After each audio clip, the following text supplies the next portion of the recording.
하나님 아버지, 오늘도 하나님의 은혜에 감사하며 찬양과 경배와 영광을 돌려드리옵나이다. 우리의 찬양을 기뻐 받으시는 하나님 아버지, 오늘도 지극히 높은 하늘 보좌에서 이곳까지 임재하여 주시고 그 크신 영광으로 우리를 덮으셔서 이 예배의 자리가 지극히 기쁘고 영광스러운 자리가 되게 하여 주시옵시며 또한 우리가 사모하는 자리가 되게 하여 주시옵소서. 하나님 아버지께서 또한 이 시간 선포되어지는 말씀이 많은 이들에게 전파되게 하여 주시고 하나님의 능력이 말씀을 통하여 나타나는 것을 온 세상이 알게 하여 주시기를 원합니다. 그래서 아버지의 뜻이 하늘에서 이룬 것처럼 온 세상 가운데 오늘도 이루어지는 역사가 있게 하여 주시옵시고 하나님의 말씀이 이루어지는 것들을 우리가 현실 가운데 보면서 우리가 더욱더 강하고 담대하게 하여 주시옵소서. 우리가 온전한 하나님의 영광이 되게 하여 주시고 하나님의 또한 능력이 우리 가운데 풍성히 임하게 하여 주셔서 우리에게 주신 사명 감당하는 것을 통하여 하나님께서 추수하시고 열매 맺는 것들을 또한 우리가 보게 하시고 그 현장에 우리가 있게 하여 주시기를 원합니다.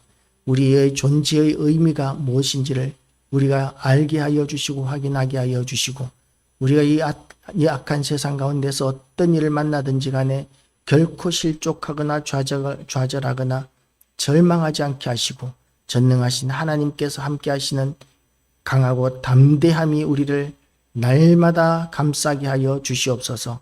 우리를 통하여 온전히 영광 받으시는 하나님, 우리의 기도를 통하여 이 나라가 또한 하나님의 뜻이 이루어지는 나라 되게 하여 주셔서 하나님의 말씀으로 돌아가는 나라 되게 하시고 말씀으로 이 땅의 모든 교회들이 다시 돌아가게 하여 주시옵시고 하나님 아버지 이 땅의 교회를 섬기는 모든 성도들이 하나님의 지극히 크심과 그 영광을 날마다 기쁨으로 누려서 세상에 대하여 위축되거나 눌리지 않게 하여 주시고 승리하게 하여 주시고 찬송하게 하시고 기뻐하게 하여 주시옵소서.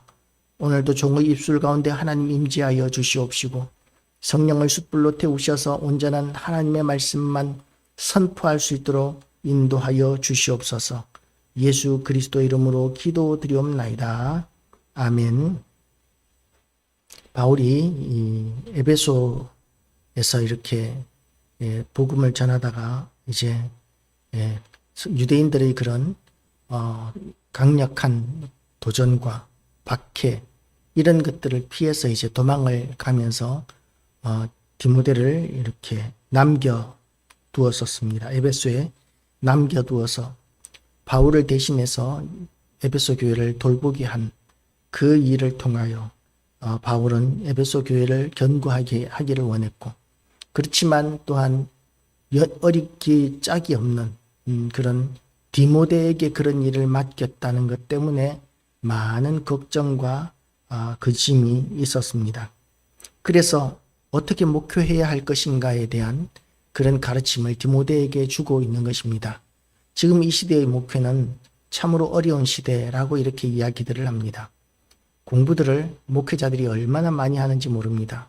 그야말로 대학 4년, 대학원 3년, 그리고 나서도 또 여러 가지 학위들을 위해서 2년씩, 5년씩 이렇게 공부를 하는 목사님들이 참으로 많이 있습니다. 그 공부가 끝나고 나서도 끊임없는 그런 목회자 훈련을 통해서 목회를 잘할 수 있도록 얼마나 많은 연구들을 하고 노력들을 하고 배우고 있는지 모릅니다. 그럼에도 불구하고 이 시대의 목회는 정말 어렵습니다. 왜냐하면 목회자의 역량만으로는 안 되는 일들이 세상 가운데 너무나 많이 있기 때문에 그렇습니다. 그렇지만 세상 사람들은 이제 또한 성도들은 목회자의 능력이 부족해서 그렇다라고 이렇게 또한 공격할 때에 목회자들은 참으로 이렇게 뭐라 그럴까요? 위축될 수밖에 없는 그런 상황 가운데 내몰리게 됩니다. 그런데 우리가 분명히 알아야 할 것은 예수님께서 오셨을 때에 예수님께서 목회하신 그 시대에는 그러면 예수님께서 목회를 성공하셨는가? 라고 이렇게 생각할 때에 예수님께서는 바리새인들에게 대하여는 독사의 자식들아 라고 이렇게 부르실 정도로 그들에게 대하여는 강한 적대감을 드러내셨고 그리고 결국 그들의 손에 예수님께서는 십자가에 못 박혀 죽으셨고 예수님이 잡히실 때에 수많은 사람들이 이를 십자가에 못 박게 하라. 이를 십자가에 못 박게 하라고 이렇게 소리칠 정도로 수많은 사람들이 예수님을 죽이는 일에 동참했었습니다. 그러니까 예수님을 지금의 기준으로 본다면 과연 성공한 목회자로 볼 것인가 라고 이렇게 생각할 수 있는 것이죠. 지금 이 시대에는 참으로 예수님이 오셔도 어려운 시대가 아닐까 싶을 정도로 목회가 어려운 시대가 되어버렸습니다. 그럼에도 불구하고 우리가 분명히 명심해야 할 것은 하나님께서 하실 일은 분명히 하신다는 것이죠. 그래서 보잘것없는 예수님의 제자들, 제대로 배운 것도 없는 그 제자들을 3년 반 동안 예수님께서 데리고 다니시면서 가르치신 것밖에는 없는데 지금의 기준으로 보면 너무나 배움이 짧은데도 불구하고 그들을 통하여 이 땅의 복음이 힘있게 전파되어지고 교회들이 힘있게 세워졌던 것들을 우리는 역사적인 사실을 통해서 확인할 수 있습니다.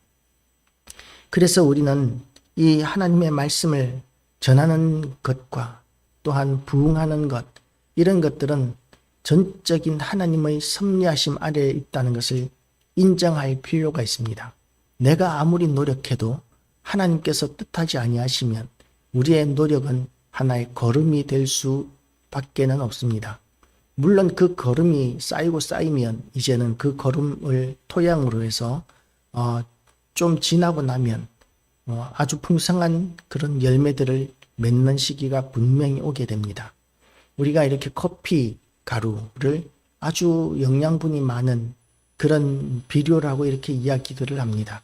그래서 어떤 사람들은 가루수에다가 이렇게 커피 가루를 많이 이렇게 뿌린다고들 이야기들을 합니다. 그런데 실제로는 그 커피 가루를 그냥 뿌리게 되면 그러면 곰팡이가 쓸고 식물의 뿌리에 호흡을 막아서 고사시킨다고 합니다. 식물에게 온전한 그 유익이 되기 위해서는 커피 가루도 발효시켜야 한다는 것이죠.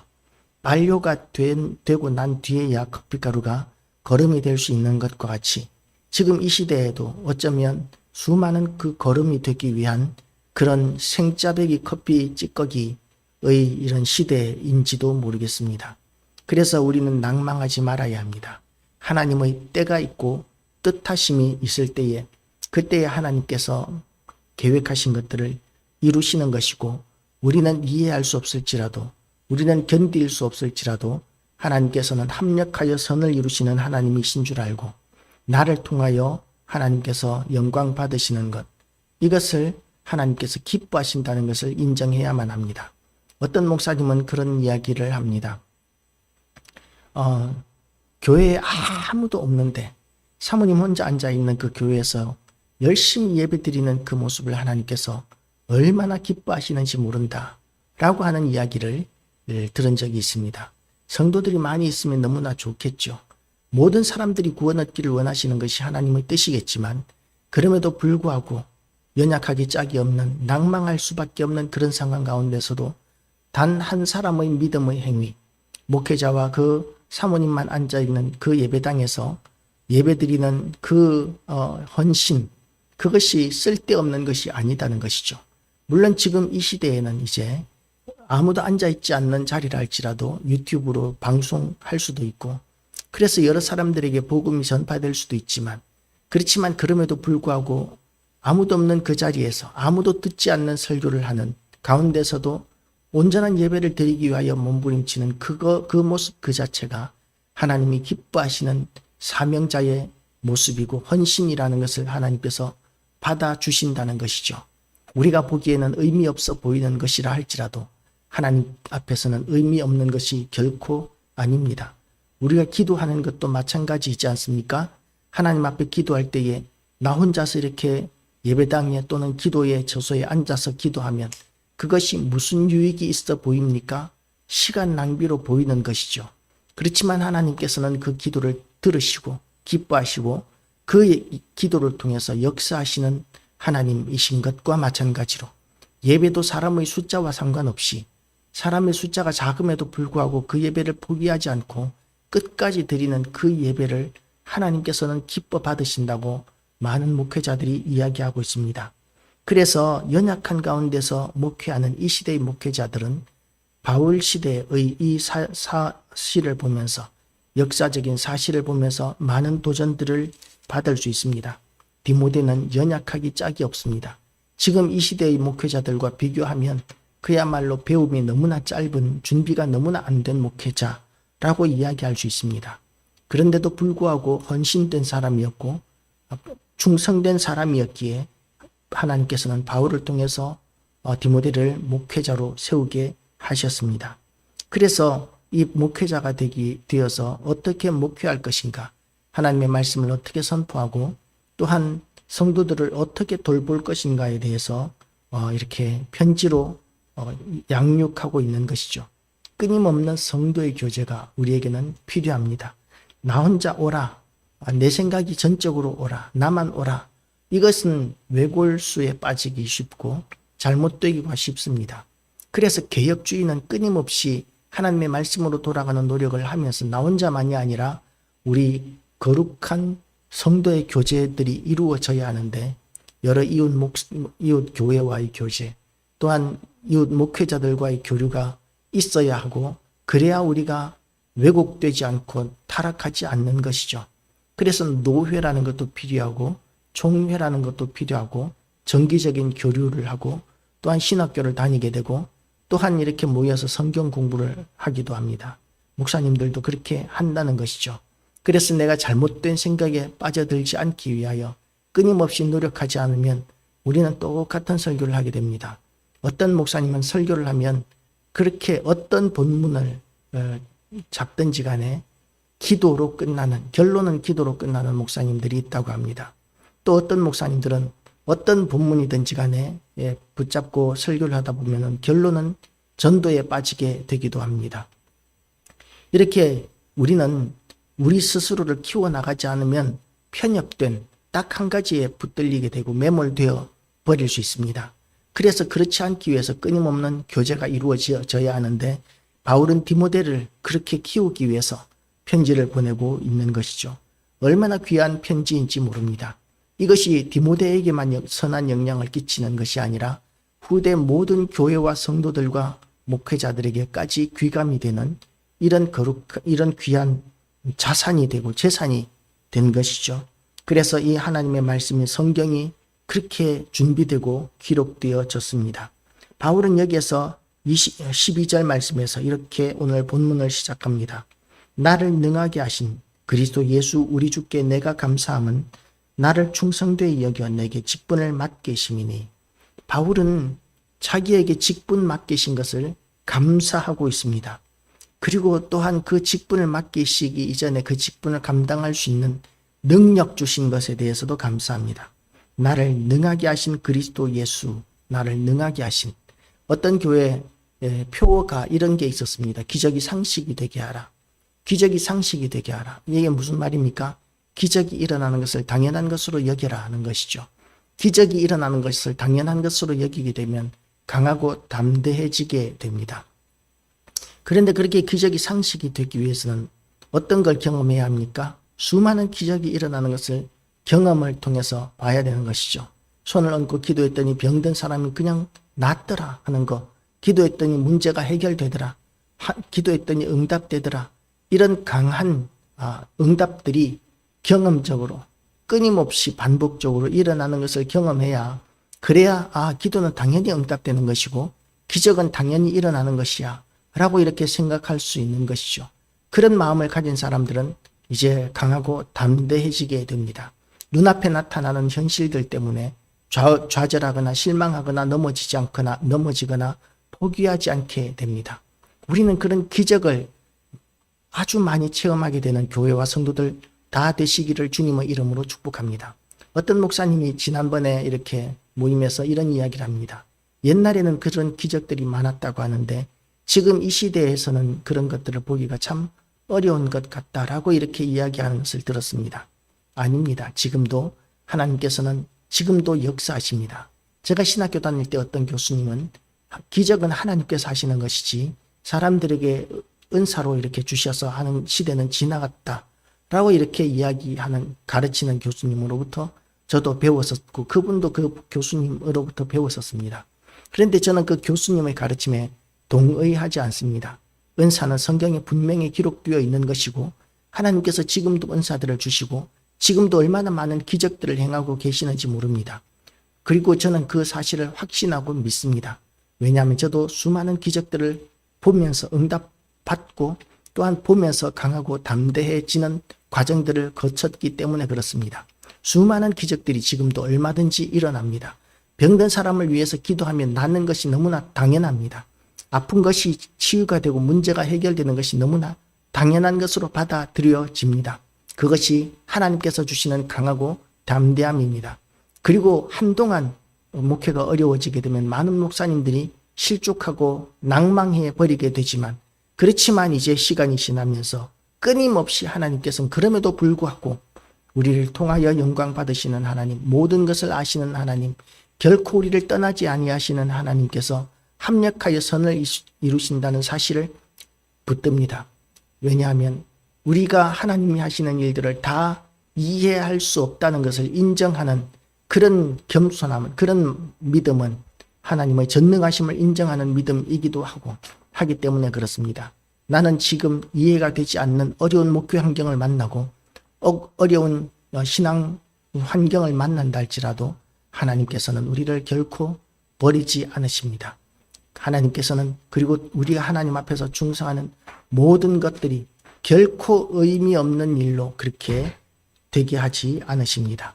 우리가 이렇게 아무도 몰라주는 것 같고 아무런 의미가 없는 것 같은 그런 예배를 혹시 드린다 할지라도 하나님께서는 이 예배를 통하여서도 영광 받으시는 하나님이십니다. 바울이 맡긴 이 에베소 교회는 너무나 목회하기가 어려운 교회였었습니다. 그리고 그 교회를 처음 개척한 바울조차도 부족하기 없는 사람이었었습니다.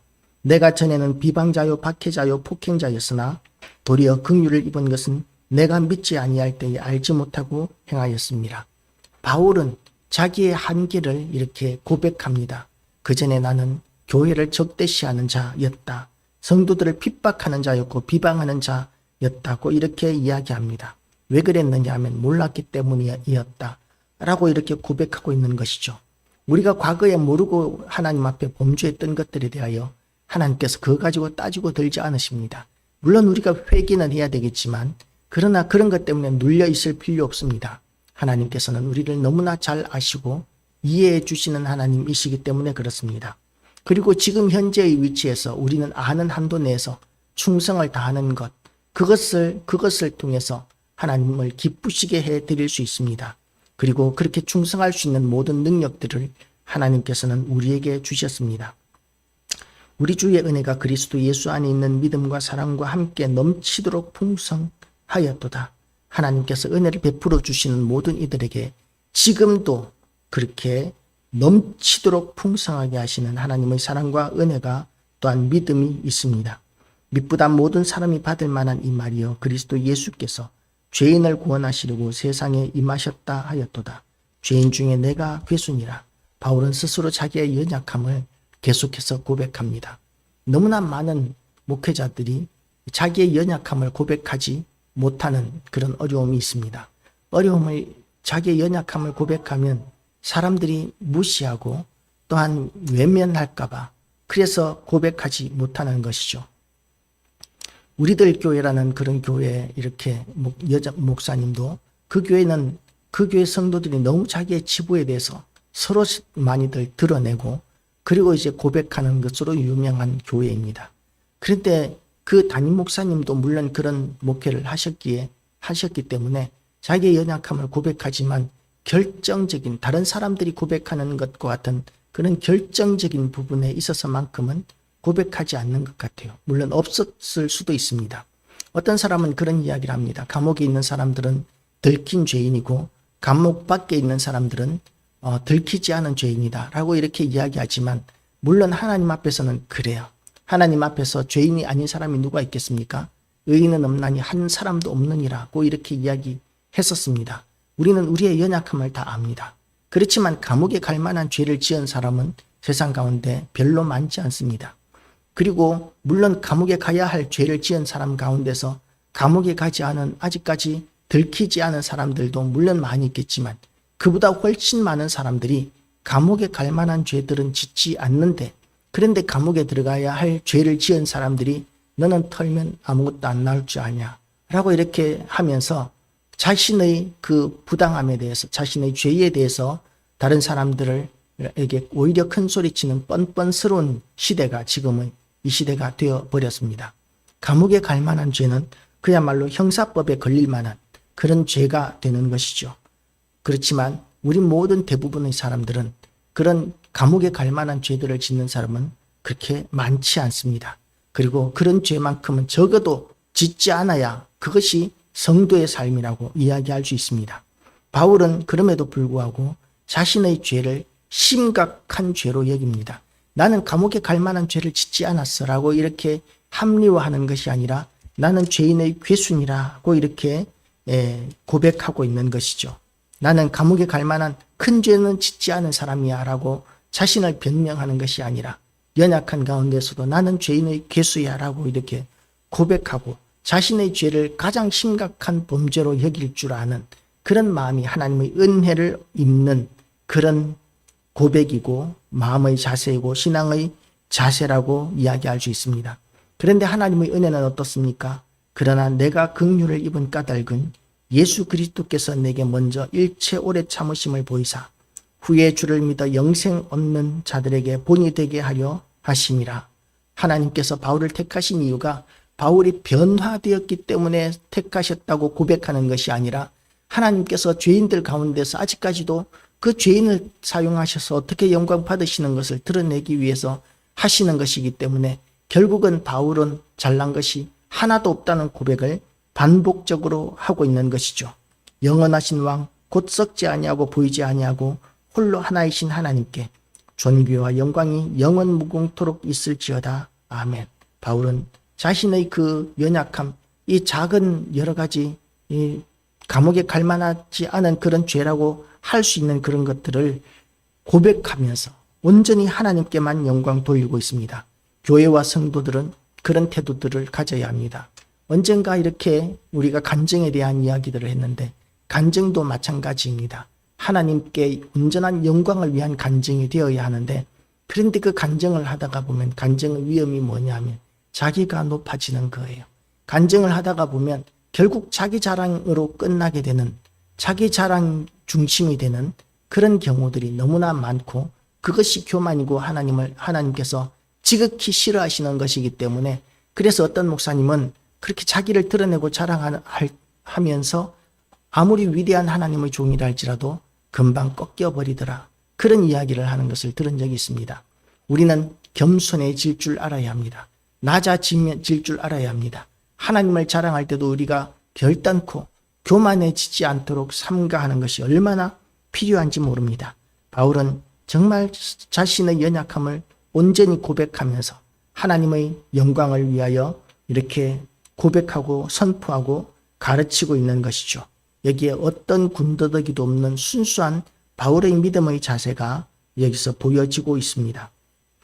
교회를 세우는 데 있어서 또한 중요한 것이 하나님의 말씀이다라고 가르칩니다.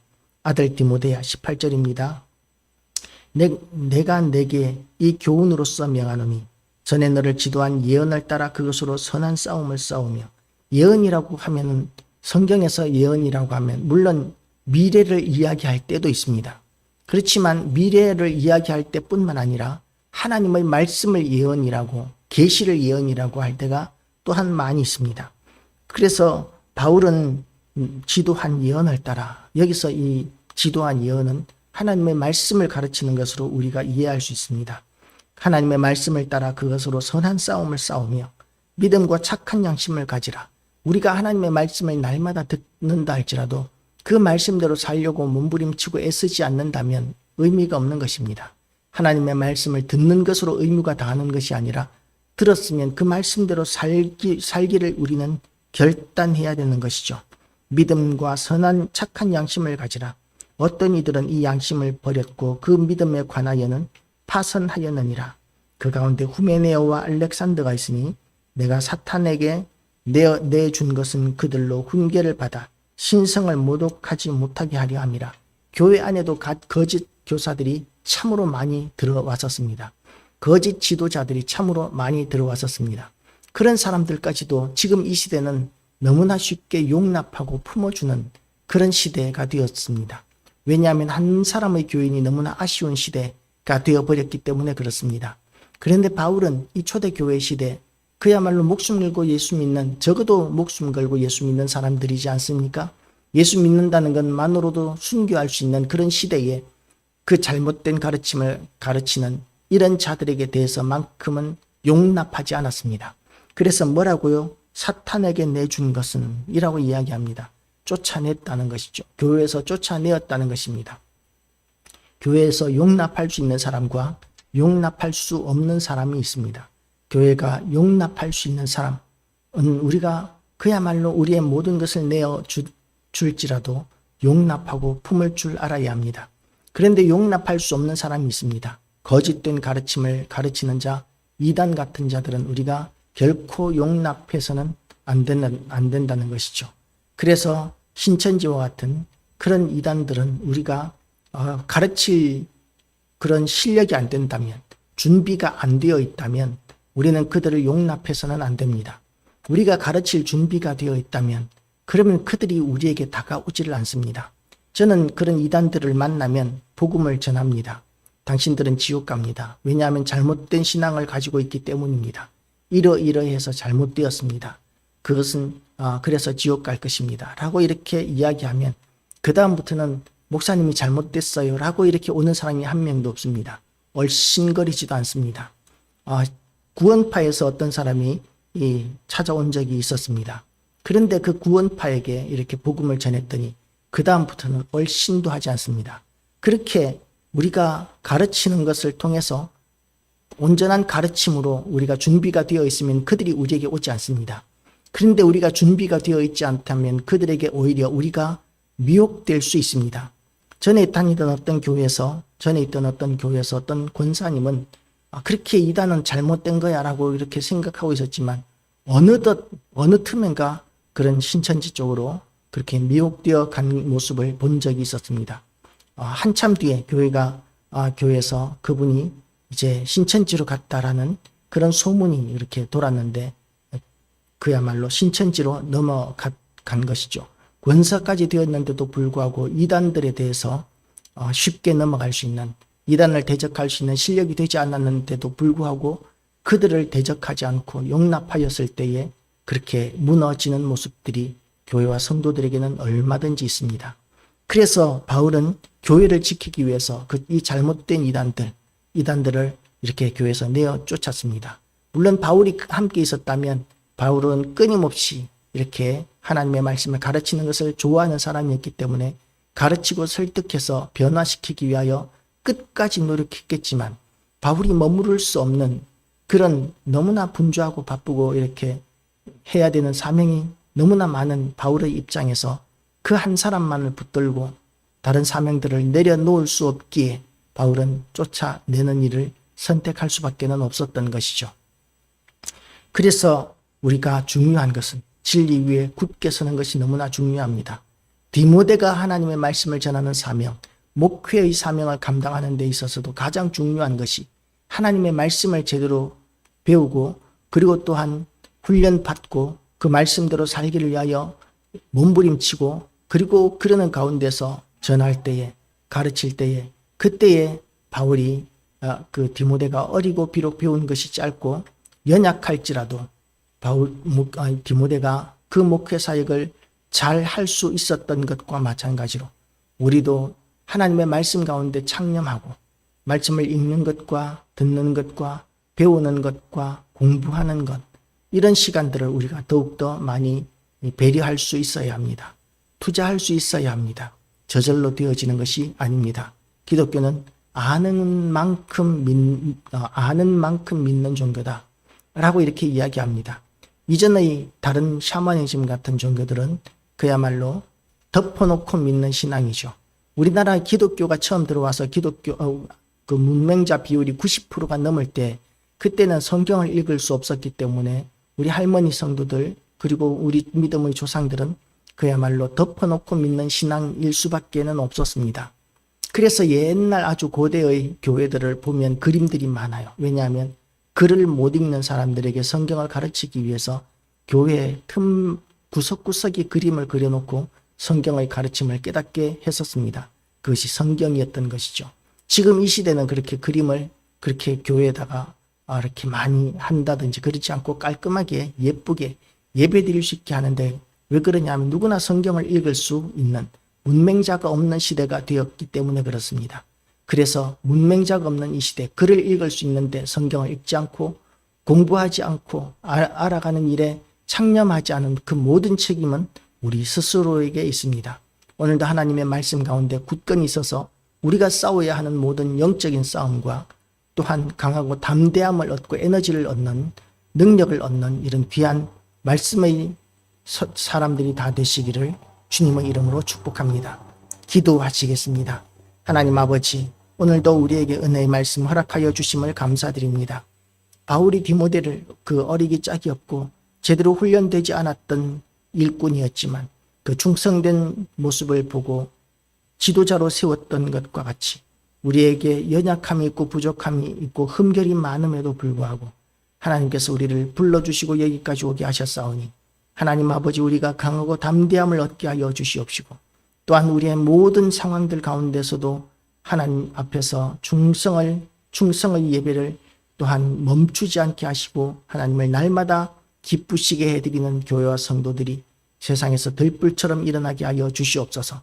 이 땅에 우리가 다시 한 번 더 부흥이 일어나고 교회의 빈자리들마다 다 채워지기를 원하지만 그리 아니하실지라도 하나님께서는 합력하여 선을 이루시는 하나님이심을 우리가 인정하고 우리의 때에 우리가 할 수 있는 일에 충성을 다하는 것으로 우리가 만족할 줄도 알게 하여 주시옵소서. 우리를 통하여 온전히 영광 받으시는 하나님께 찬양과 경배와 영광을 돌려드리오며 예수 그리스도 이름으로 기도드리옵나이다. 아멘. 하늘에 계신 우리 아버지여, 이름이 거룩히 여김을 받으시오며 나라 임하옵시며 뜻이 하늘에서 이룬 것 같이 땅에서도 이루어지이다. 오늘날 우리에게 일용할 양식을 주옵시고 우리가 우리에게 죄 지은 자를 사하여 준 것 같이 우리 죄를 사하여 주옵시고 우리를 시험에 들게 하지 마옵시고 다만 악에서 구하옵소서. 대개 나라와 권세와 영광이 아버지께 영원히 싸움나이다. 아멘.